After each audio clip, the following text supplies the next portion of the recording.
Welcome to Relish Books. Today I am talking about Gilead by Marilynne Robinson. This was the Pulitzer Prize winner in 2005.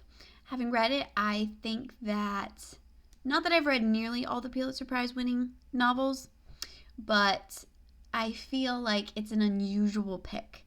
That's intriguing to me. Even after having read it, I'd be like, really? Was this the best book that there was that year? Not that I agree that the Pulitzer Prize winner is always the best that there actually was, but I think that's very interesting.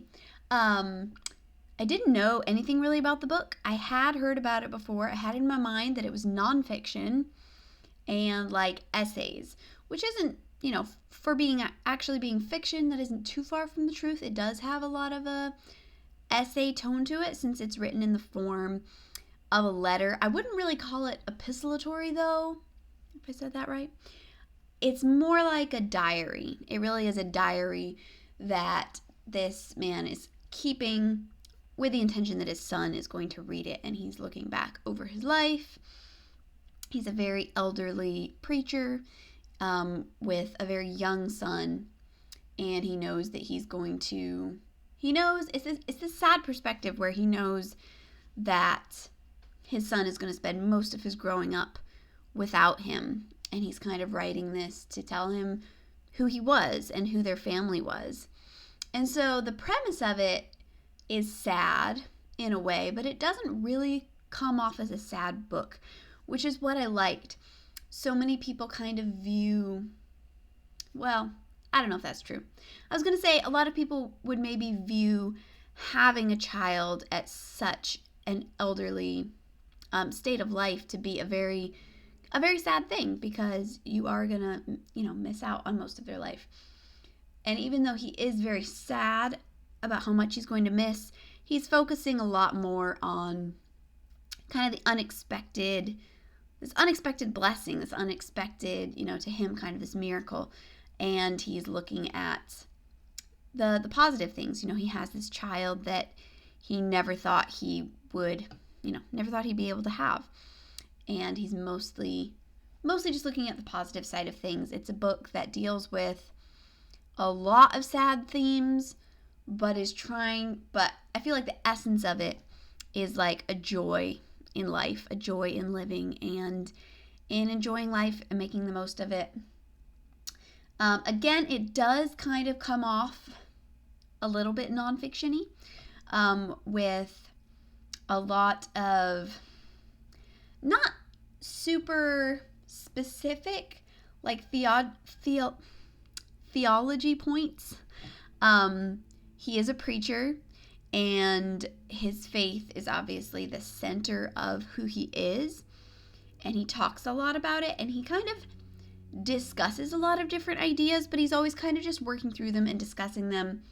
He almost never absolutely states anything, which on the one hand I think makes it probably a lot more accessible for a lot of people to read, and on the other is a little bit frustrating because sometimes he just feels like he's nebulous, even though he does have definite beliefs. Most of the time he just doesn't want to actually tell you what they are.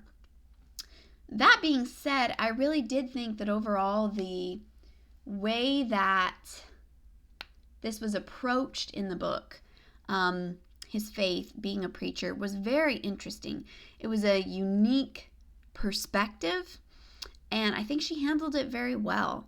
There are times when he's really grappling with ideas that are very difficult to put into words. Not that I agree at all with where his mind is going a lot of the time, but I think it's impressive that she was able to put down as clearly as she did what he thinks about these things, because trying to explain what you think about certain kind of complicated matters, it's very, very hard to make it clear and understandable. And there are moments in the book where I felt you kind of feel like you're slipping a little bit, where you're like, okay, I'm getting in over my head a little bit with what you're trying to say here.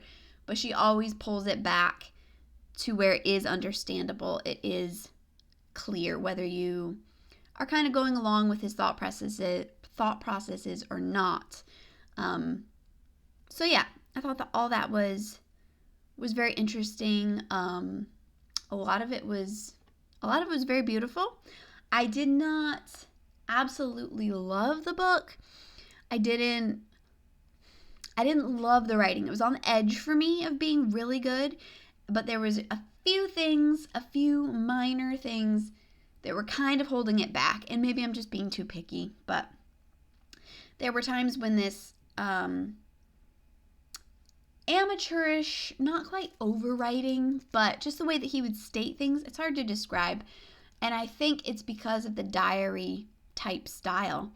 And I can understand that because even though it is fiction, writing something in a diary style from the point of view of someone's mind is very difficult. And, to him, it is, if he's the character and he's writing, to him it is nonfiction. Writing nonfiction is very, very hard. Writing it in a way that is well written. I've kept a journal and I've written some fiction, and I'm not very good at either one, but most any fiction, like any story I've written, was always better by far than any journal entry I've ever made, because it's just when you're trying to write about real things, you feel somehow that you can't write about them the way that you would if it was fiction. Even though if you did, it would be so much better written. I don't know if that makes sense. But there's this urge to keep things just bland. Just the exact way they happened, with no description and no vibrancy. And I think a little bit of that kind of creeps into this book a little bit. I don't generally like a diary style at all for that reason, and also because it's very narrow. I know that the book would be something else entirely. It would be a completely different book if it was written in the third person, and I understand that. And for the story that she was telling, I think it is good that she did it the way she did, or I think that she had to for the way that she wanted to present the story. But still, reading it, the whole time I was just longing for the third person, because when you're reading only in the first person and from this diary perspective, so everything's in the past, even like, today's happenings are in the past tense, and he's just telling you about them, and obviously he's only telling you certain highlights and certain things that he noticed, and it just removes you from the action of anything that's happening. And from the characters, you feel like there's this wall between you as the reader with the narrator and everybody else. And that's the way this book is supposed to be. That is the way the story is told. But it drove me crazy. Even knowing that that's the way the book had to be for the story she was telling, I still wanted it to be in the third person so bad, because I wanted more.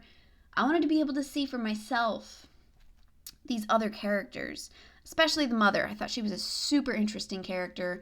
Would have loved to have more of her, to be able to observe her more, in the third person, to be able to, just get more of her personality, more of who she is. Just getting these glimpses through his descriptions of her. I really liked her, and she was really interesting, and I really wanted more. But this whole time, between his wife and his son and his friends, this young man who's a large part of the story, there's constantly this wall. There's this separation, and you're only seeing them in the past at a distance. And I don't like that. I want to see it. I want it to be real to me in the moment. But that's just the way the book is written. So, overall, though, at first, when it started, I did not think I was going to like it very much. I was like, this is blah. I was kind of reading a little bit here and there.